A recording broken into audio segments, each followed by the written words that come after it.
Now I'm just going to open the box. Again, you get the really super useful instructions to go through. It says at the top, before using the printer you must read the below instructions first and then watch the operation video on the TF card. So there it is, and it's a super useful thing that comes with all of these printers. So come on to the initial layer of the box. I don't know whether they're still selling these in the same configuration. So this is presumably part of the spool holder, and I'm not sure again if I'll be using that. I'll put that to one side. There's the filament sample that you get, the white filament, and there's the USB cable here. The micro USB card reader that you get, little screwdriver here and some screws. That's the first layer, and here's the remainder of the spool holder. This flat section, this slots into that, and then you'd fit this onto the printer. So that's those two up to one side. I think that may conclude the first layer actually, so I'm going to piece out here, packing piece. And look, there you can see the printer there. It's revealed all of it, and right, okay, I should probably take both of them out at the same time as they're wired together. Yeah, but I'll just come back to the main box thing. You can see that there's the UK adapter here, and there's another micro SD card holder there. That's great. These are very useful things. So here you can see the printer. I haven't quite assembled it. All I've done is to place the X and Z pieces onto the bottom part here. Well, what I'll need to do is I'll just need to secure this down. Installation, it says install the XZ whole set to the base fixed with 4 screws. In this little bag there's 4 screws. So basically I'm just going to put these 4 screws in these holes. What you really need to do when you're putting a screw into a thread like this, if you don't want to cross thread it, is just to run it backwards. So basically righty tighty lefty loosey. You need to just turn it lefty loosey a few times, just so you make sure it's seated in the thread before you turn it to the right. Yeah, I think that's fine. So I've tightened those to the point where they're tight enough for plastic without doing any damage. And that's really done now, I think. But obviously we've got to hook up the cables and everything. What I might do is just have a look at the socketry here on the front of the printer. You can see there that it's got the normal switch, and it has 3 positions. One of which is the feed, or the middle is steady state anyway. It's what you would do when you wanted to print with the printer. You'd leave it in the middle. The left, it's feed, and to the right it's retract, so you can pull the filament out of the printer. There's the SD card slot above that. Yeah, so that black button to the left is the home button, so you can return it's like the auto home on other printers. It's going to send the print head to the front left of the print surface. So that's your USB socket, and of course you've got your 12 volts DC after that, which is where you fix your power adapter into. The silver button on the right side there at the bottom is the action button to actually control the printer with. And just move on to this side, and you can see where the wiring is. Here's the there'll be a little connector here to connect up that cable. There's just 2 connectors here, one for the Z switch and one for the Z stepper motor there, which will go into that blue socket. The X-axis has already been connected here. Yeah, so I'm just going to assemble these sockets up, so be very careful with this one because it's very delicate. So we just want to very, very carefully with this place this connector into that connector on the other side here. You can see that I've put this connector here into the socket here. I've just done this one off camera, and now the assembly is completed and we can start thinking about leveling the bed. With these printers, generally speaking, they don't have an on-off switch, so basically you can pull the power cable out of the machine to actually turn it off. As you can see, I've just added the power connector in here.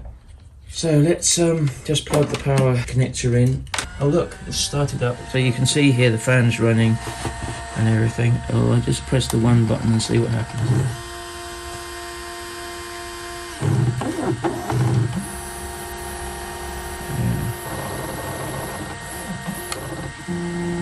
Yeah, so the Z is the sanding now. Hope that's not going to go down too far and catch the bed.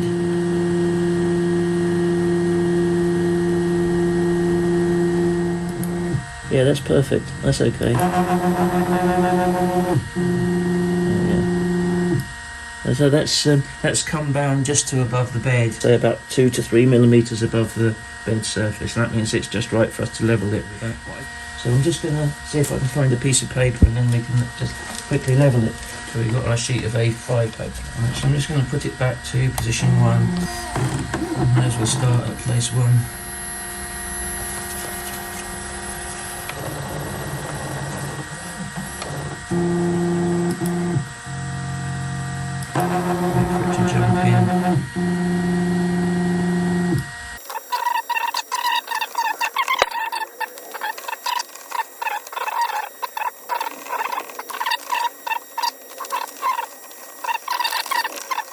What I'm trying to do is to get all of the adjusters more or less to the same place before doing the final. That will save time later. Just going lefty-loosey with that one. Now that's pinched it now, so it's going to back off a bit by going righty-tighty. And it's looser now. And next, go to the next position. And once we've sort of made it all roughly the same, we can then go and righty-tighty, lefty-loosey to lift it up, righty-tighty to lower it down. So there's a little bit of noise of grinding, but not too much, and it's loose to move. Slightly grabbed, loose to move. I'm going to say that's right. You need to have a little bit of a sound of grinding with the paper and the nozzle and feel a little bit of pull, but not too much. It needs to be. So I think that one's about right. So I'm going to move onto, I'm sorry, that's position 4, I think. I'm going to move back to position 3, so it's on the same side of the bed.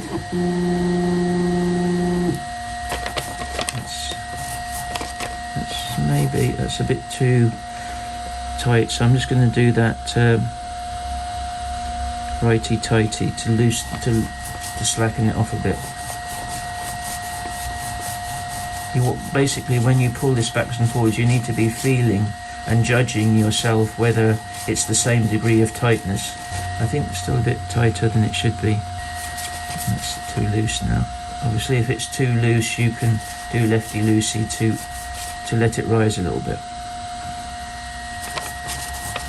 I think that's better. Maybe I'll just do a bit righty-tighty. You can't be too precise here because the other side isn't done yet. It's still a bit loose. I'm going to do lefty-loosey again and let it rise up. Yeah, it's still a bit too tight. Just a tiny little movement of righty. I think that's about right now, so I'm going to go back to the front of the other side of the bed anyway. I think that's about right now. Maybe it's a little too tight. No, it's too loose. So I have to come back the other way. One of the things why people don't like to do this is because it takes a while. And certainly when you're first setting it up, or if you make any changes to your printer, it takes a while to get this back again. You have to be consistent, that's another thing. You do have to go around it a few times. Let's go to the back again now. These printers are usually very good with regard to bed adhesion anyway. You maybe can get away with a bit looser, but we'll see. It's still a bit tight, I reckon.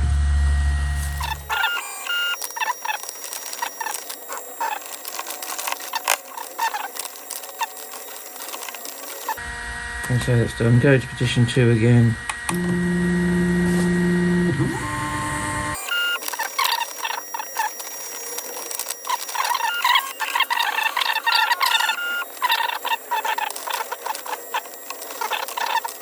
Go to position 2 again. So the more effort you put in at this stage, the more likely things will be successful for you. Yeah, that's a bit too tight, but I think I'm going to say that's okay with that one. We're going to go to position 3 again.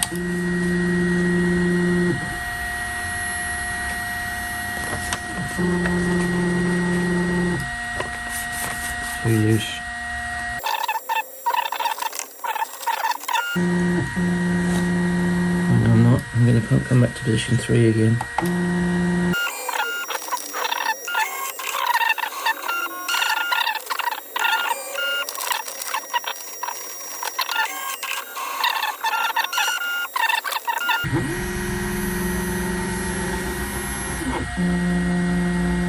So some people might try and reduce the amount of this to give you a false impression of how much time it takes to do. I'm going to shorten this definitely, but yeah, that's okay. I'm okay with that now. Oh, that's good. So we can call that done now. Excellent. Yeah, so now what we need to do is lift up the print head, and what I'm going to do is just press and hold this button. So press and hold the button. Oh, it didn't work. Press and hold the button a few minutes. There we are. Press and hold the button a few minutes. Press and hold the button a few minutes. Press and hold the button a few minutes. Now that's raising your head up away from the bed, and you need to do that when you actually feed the filament into it, because you don't want to heat it up right close to the bed because it will damage the bed. And what you do is use that button, you can say press and hold the button for a few minutes, and then it'll give you about the right length of time, because you have to hold it a certain number of seconds. And so I came up with that kind of little thing to say when I was holding it, so that, because sometimes what can happen is you don't quite do it enough, or you do it too much. Anyway, so now we've done that, we want to feed in our filament. I think first of all what I'm going to do is to disconnect the power. I'm going to do it from the wall first before I disconnect it from the printer. Right, so that's good. And what I'm going to do is put it on my original arrangement here, so it'll take me a few minutes to that. What I'll do is come back when I've done that, and then we'll just see how it prints. Yeah, so now you can see it on the stand that I made for the K9, and it's got the roller filament at the back on a spindle, and you can see it's a rough and ready setup. Originally I was intending to put the filament at the top here, but I don't think that worked. I think it was caused too much vibration, so I'll put it back there, and when the retraction goes, it's just retracting into the length of filament. So what you do with these is, when you want to feed the filament in, what I'm doing is just pulling the filament over the top of this bar here, and pulling it down and putting it into the top of the hot end here. Just push it down, and then use this button on the base of the printer, turn that on to feed like that, and you see the indicator light flashing on and off. That means that the printer's heating up. You need to let that flash on and off until it starts to go slowly, which it will do as soon as it's heated up.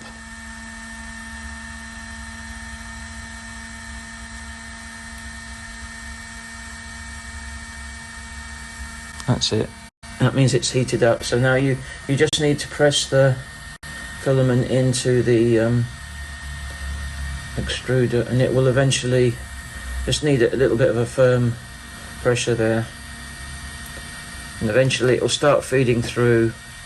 I can feel it's going.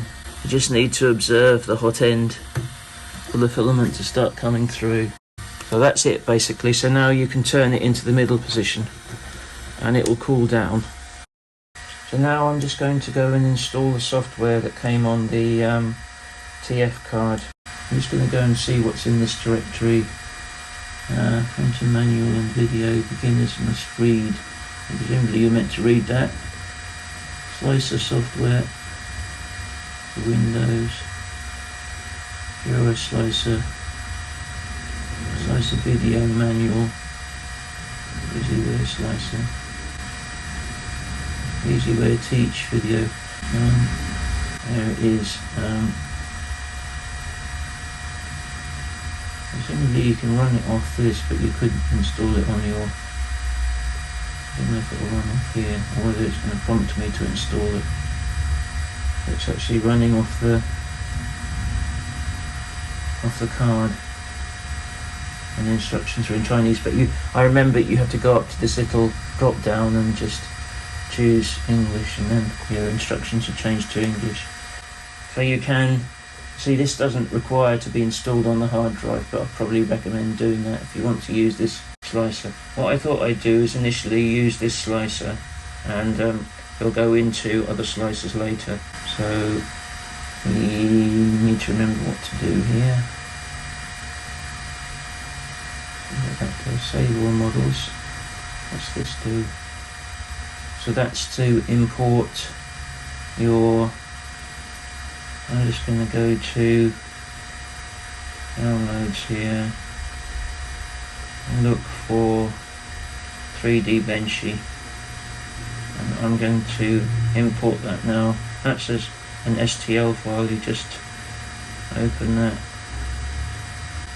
It shouldn't really take this long, but as I say, it's probably because it's not been installed on the hard drive. Oh, here we are. It's appeared in the window here, and we can zoom into it. I don't think you can scroll around in this window. What you have to do is use these commands here, so you can go to the front view, the top view, the flank, or reset camera. So that's it. So now we know it's there. We've loaded our, and what you can go in and change the attributes. You can see what the layer thickness is, 0.2, and print speed 40, travel speed 50, top thickness 6, bottom thickness, fill density 15, support everywhere. In this case, it's the Benchy. It shouldn't have any support. You know, if you're going to, you're going to see how it works properly. So, towards angle raft. I usually say to print on a raft. I think I'll probably leave that actually, but it should really be flat on the bed. But I know that and due to the nature of the bed, it probably won't produce the bottom of the Benchy anyway. So we probably just leave it on a raft, and it shows the nozzle temperature of 180, no heat bed, because this printer doesn't have a heated bed. So that's not a problem. You can certainly print PLA. You can just have a quick look down at all the settings, but I wouldn't fiddle around with them too much. Now we've decided what we want. We want all these. We're going to go with all the defaults. I just changed the support material to none, and we left raft alone. All these other settings, I'm going to leave them alone. Right, okay, let's start slicing. Again, it's probably going to be a bit slow because I haven't installed it on the hard drive. And you can install it on the hard drive just by copying the files across. Oh, you see it's done it. There we are. That's it. So you've got a picture of your layers, and it's going to take 1 hour to 32 minutes to actually print. What we can do is to have a quick look. Go to the top. We can see down through the layers. By scrolling here, you can see what the slice is doing with the layers. So what I'm going to do is just save this. I suppose not to use this SD card. That's what they say, don't they? But I'm just gonna save it to the SD card. You're not supposed to do that. Save to SD card, succeed. There we are. So what file name was it? It says go to SD card and see. I've gone on the root directory. So it's this one. And oh yeah, 3D Benchy, there we are, and it's the most recent file. I understand that I found this out from last, that what will happen is when you actually put this into the printer, this mini micro SD card, it will actually automatically choose the most recent file. So only these three here can be printed on the printer because they are the only G-code files on here. So what we can do is just test that and just put this SD card into the printer. There's an SD card slot there, and if memory serves me correctly, the gold pin should be up. The SD card is in there. What you need to do is just touch this button, and then it will start reading the file, and you can see that it's flashing to indicate that it's reading, and it will start heating up the printer, and then it will then print out the Benchy. I normally just always wait for the first few layers to print so that I can make sure that it's laying down the filament properly.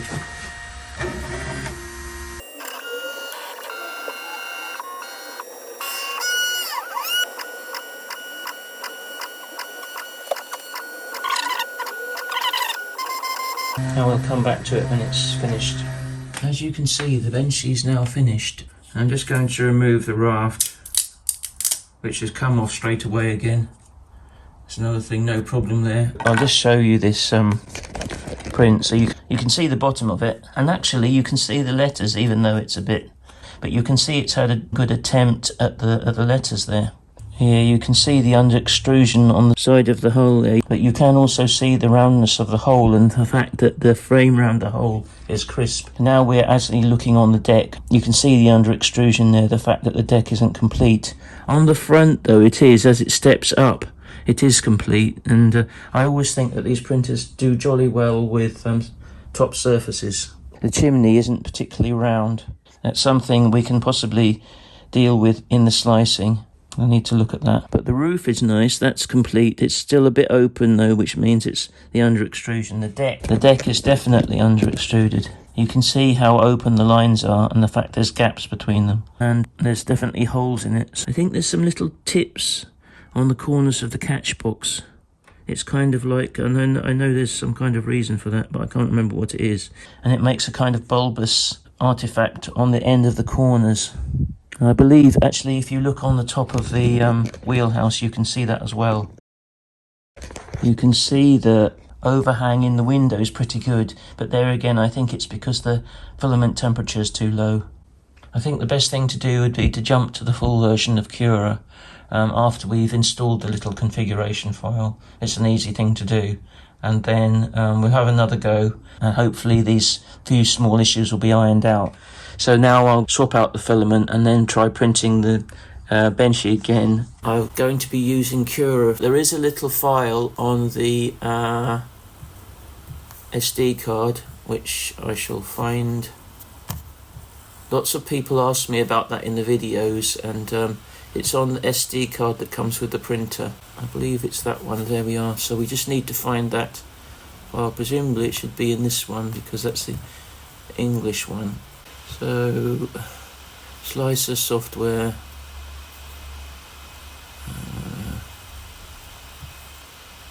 For Mac, for Windows. And Cura slicer. EasyWare slicer. Right, Cura. I think this is the little file that actually you need to open in Cura. You just, I think it's open files, or I think that's what you do. You just basically open files.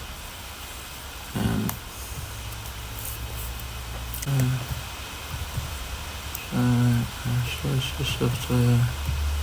For Windows, Cura. Yeah, this is it. So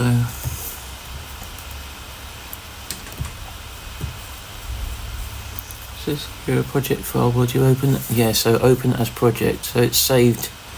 It's saved you. So it's open with. That's it. You see, printer name, profile settings. It's not. I don't think there's an awful lot. Setting visibility. Yeah, so that's it basically. You have to open that as a project file, and then your printer will be set accordingly with this. I think it has updated this area here, which is the area of the settings for Cura. All of the settings for a Cura will appear in this window. So it's giving us infill density 20%, printing temperature 200.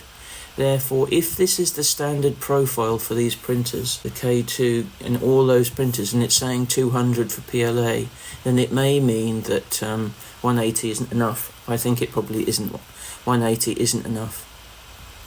So it's presumably set all these basic parameters from at that configuration file. So I'm going to say support nowhere. I'm just going to change that to say, it said generate support. You have to take this box out. Generate support. So that's gone back to nothing because we've taken the click out. Yeah, so this is what it's saying is the standard profile for PLA. Generic PLA, it says there, for this printer is that with a printing temperature of 200. So what I'm going to do is I'm going to just reslice our model, which is the benchy, with Cura. This is actually Cura. As you can see, I don't know whether it says about, you can see the version. Cura 5.8.0. In this case it is open file. The other one's open project. I need to go to downloads and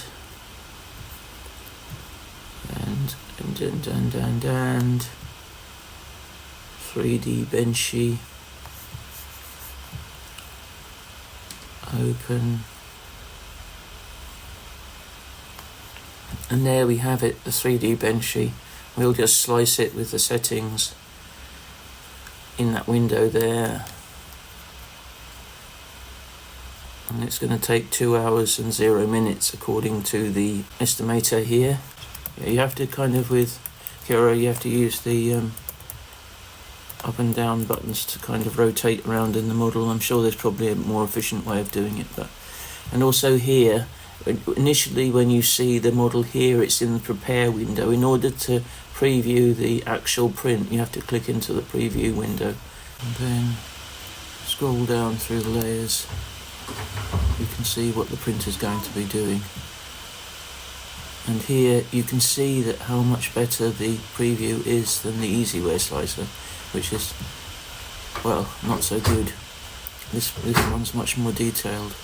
In this case, if we go right to the bottom of the print, you can see there's layer one. The layers are all indicated here. This is layer 1, and if we go up with the up button, you can get layer 2, layer 3. So the top of the raft is layer 4, and then layer 5 is the start of the print. And layer 5 is where that text occurs in the bottom of the bench sheet, and then if you go up, you can see it's only 1 layer thick. Layer 5, and now it's starting on the bench sheet and going up here with the infill, starting in the catch box, going up a layer at a time. It's building up here.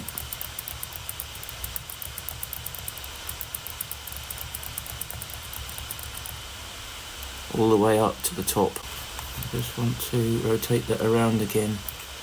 You can see all the way around the model. The Z seam is always an issue with printing, and here you will see that Cura has distributed the Z seam around the model to hide it as best it can. You can see that where the Z seam is beginning here, which was where the printer goes from one layer to the next. It's completed one layer and then it goes to the next layer, and that's where the join of the two layers is there, that little white part. And normally when the printer goes from one layer to another, it kind of can leave a gap, or there's a little mistake or something. So when you go and look at the print later, you can see if where that is causing an issue. Now I'm just going to slice this onto the card, so I'm going to save that to removable drive. It's taking some time for some reason, I'm not sure why. They did say not to use the default SD card that comes with the machine until you've put the important files on a different drive, but I haven't done that. I think it's doing something now. So this is a lesson to you: do what they say and then copy those important files off onto another medium, such as the hard drive of your computer. I don't know whether this card is acting up for some reason. Oh, it's done it this time. Save to removable drive as CFFP K7G code, so I can eject that now. It's printed rather nicely, and it's actually solved the problem of the under extrusion. There's a little bit of stringing now which wasn't present, but I think we can probably tune it. That is the temperature to somewhere between 180 and 200. That's maybe 190 or somewhere in that region, until perhaps the stringing is gone but the under extrusion isn't there. And I'll be getting it off the printer so that we can have a look at it.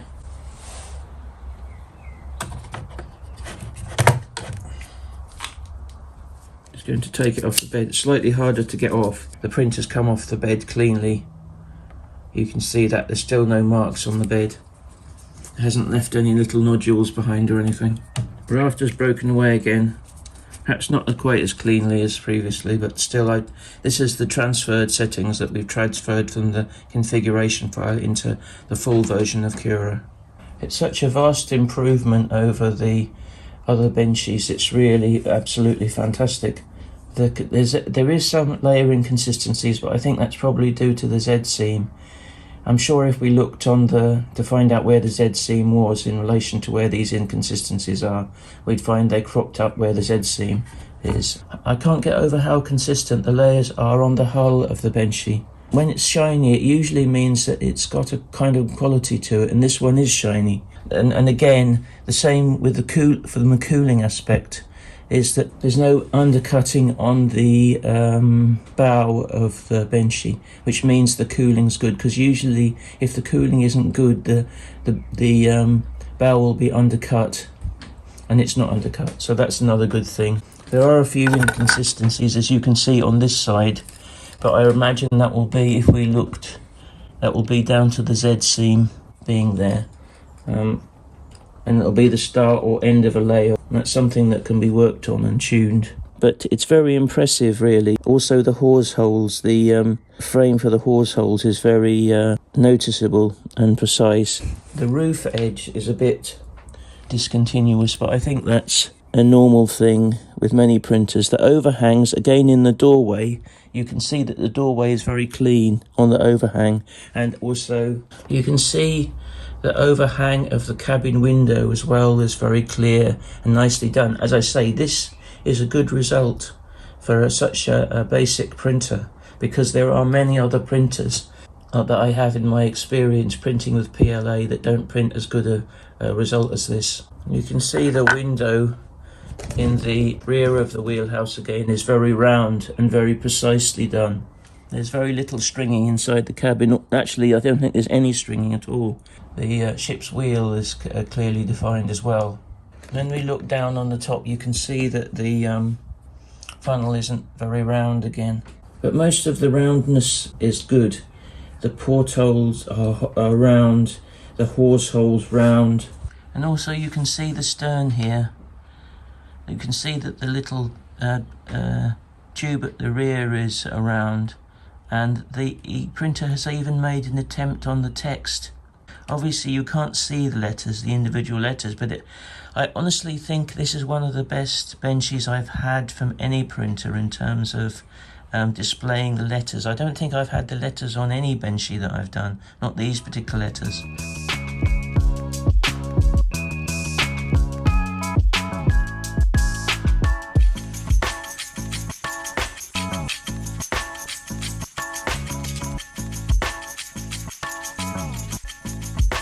You can see there the structure of the infill actually coming through the edge of the side of the print, and I know there's a big inconsistency there because it does produce functional prints. It's the same with the K9. I made all of the bracketry that I used on the K9 actually on the K9 printer itself. I didn't use anything else to produce any of those brackets, and they're all perfectly functional prints. In the UK, this printer costs £80 roughly, maybe 82 or 83 pounds to the UK, so that's pretty good. It's more expensive than the K9, but it's better than the K9. In summary, I would say that this printer is suitable for someone who can afford roughly the equivalent of 80 UK pounds, and they want to learn about 3D printing, learn about perhaps designing their own things. Obviously this is enough for that.